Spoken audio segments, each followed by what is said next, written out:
Welcome sa aming 9th day of diving with Harris Group. Ito na nga at grabe ang saya ng mga grupo. Dami kaming nakitang mga marine life dito sa Anilao. Napakaganda talaga ng Anilao, Batangas. Grabe ang mga critters na makikita mo pag nag-dive ka dito. Kaya samahan nyo kami for more videos and pictures.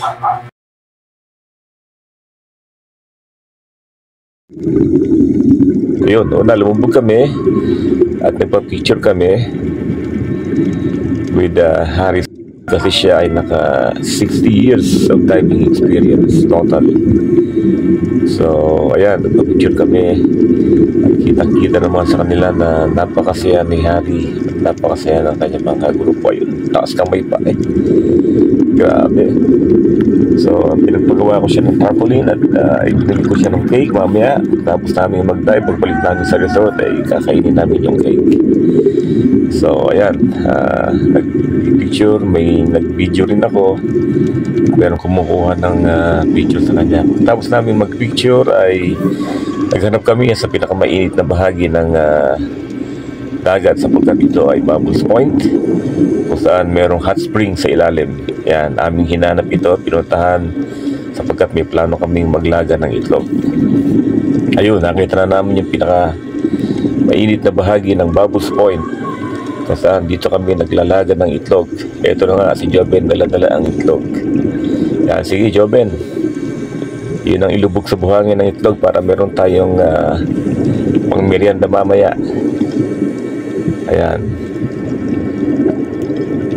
nakakita kami ng medyo malambot na buhangin kasi ito ay may bato at may mga buhangin. Hanap namin yung mga lugar na marami siyang buhangin para maibaon namin yung itlog.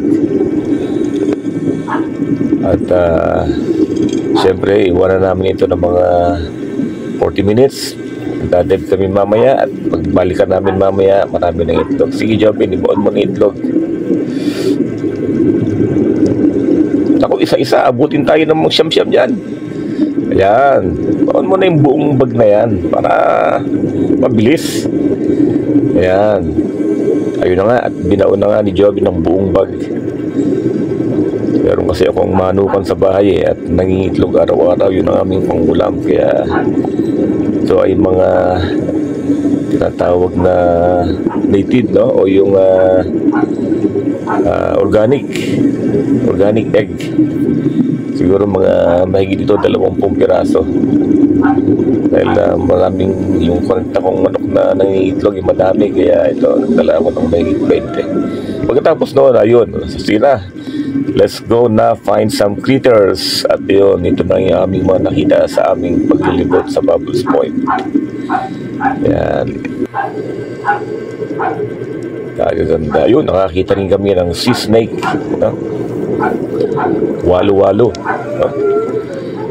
Sea snake. Yan, mabait naman itong sea snake. Huwag mo lang gagalawin, pero hindi naman siya nangangagat sa ilalim.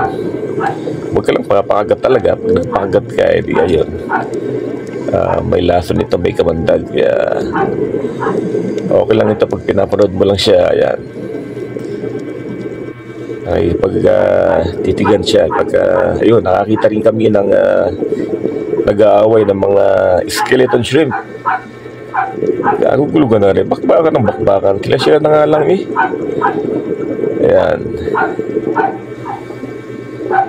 ito ay makikita mo kapag ginamitan mo ng macro lens o kaya ay isino mo ang iyong camera.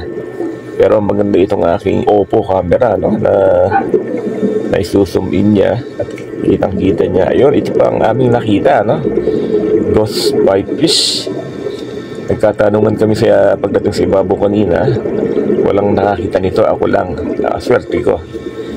Ayan, ghost pipefish. At ito ay nanginginain mamaya ay parang may sinunggaban siya Abangan natin yung kanyang pagtuka. Ang ganda, medyo maitim siya. At talagang kakulay niya, dumidigi siya sa kakulay na ngayon. May sinunggaban siya. Nakita niyo ba yun? Nakakain yung ating ghost pipefish. Ito ay mahirap makita, no? Makikita mo lang ito sa kakulay niya. Ayun, nakakita rin kami ng maliit na gakulangot na frogfish. Ayan, ito ay nasa gulong, no? Nakadapo siya sa gulong, hindi ko na instorbo at napakaliit. Ayan.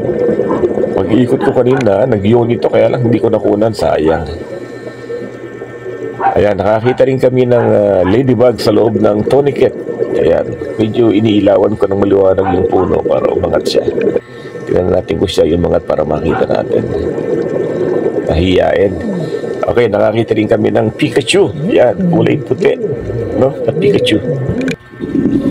Ito, mahihain din ito. Hindi ganong gumagalaw. Oh.